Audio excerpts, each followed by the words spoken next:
Now my co-mates and brothers in exile, hath not old custom made this life more sweet than that of painted pomp? Are not these woods more free from peril than the envious court? Here feel we not the penalty of Adam, the season's difference, as the icy fang and churlish chiding of the winter's wind, which when it bites and blows upon my body, even till I shrink with cold, I smile and say, this is no flattery.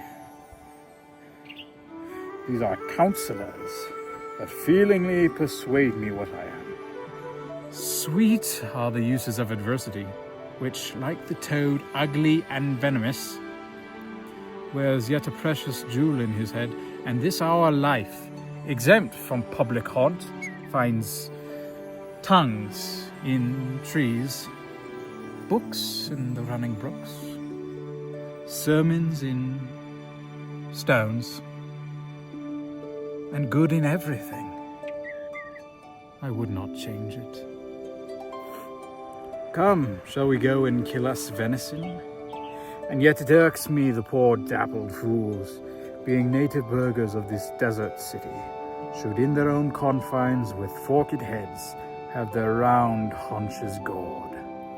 But what said Jacques? Did he not moralize this spectacle? And did you leave him in this contemplation? Show me the place. I love to cope him in these sullen fits, for then he's full of matter. I think he be transformed into a beast, for I can nowhere find him like a man. If he compact of jars grow musical, we shall have shortly discord in the spheres. Go seek him. Tell him I would speak with him. Why, how now, monsieur? What a life is this, that your poor friends must woo your company. What? You look merrily? What fool is this? Thou shalt have one. Fie on thee, I can tell what thou wouldst do. Most mischievous soul, in chiding sin, for thou thyself hast been a libertine, as sensual as the brutish sting itself, and all the embossed sores and headed evils that thou with license of free foot hast caught, wouldst thou disgorge into the general world. Art thou thus boldened, man, by thy distress? Or else a rude despiser of good manners, that in civility thou seemest so empty? What would you have? Your gentleness shall force, more than your force, move us to gentleness. Sit down and feed, and welcome to our table. True is it that we have seen better days, and have with holy bell been knolled to church, and sat at good men's feasts, and wiped our eyes of drops that sacred pity hath engendered, and therefore sit you down in gentleness, and take upon command what help we have, that to your wanting may be ministered. Go find him out, and we will nothing waste till you return. Thou seest we are not all alone unhappy. This wide and universal theatre presents more woeful pageants than the scene wherein we play in. Welcome. Set down your venerable burden and let him feed. Welcome, fall to. I will not trouble you, as yet to question you about your fortunes. Give us some music, and good cousin, sing. Blow, blow, thou winter wind, thou art not so unkind as man's ingratitude. Thy tooth is not so keen, because thou art not seen, although thy breath be rude. Hey ho, sing hey ho, unto the green holly. Most friendship is feigning, most loving mere folly. And hey ho, the holly.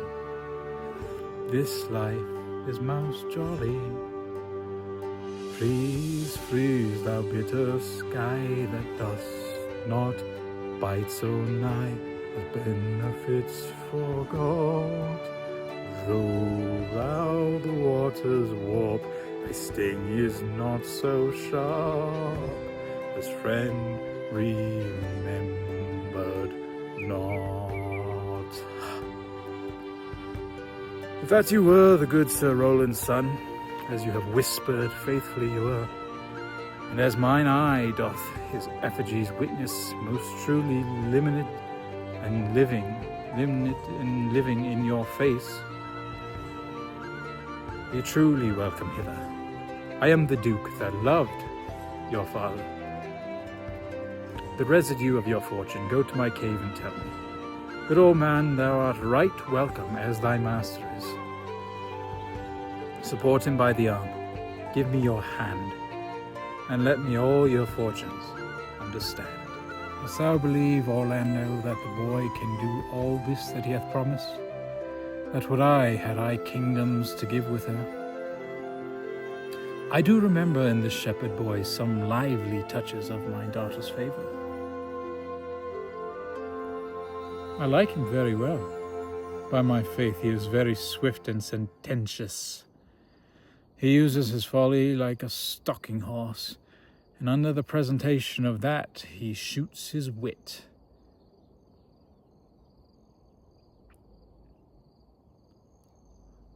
Hymen, then is there mirth in heaven when earthly things made even atone together.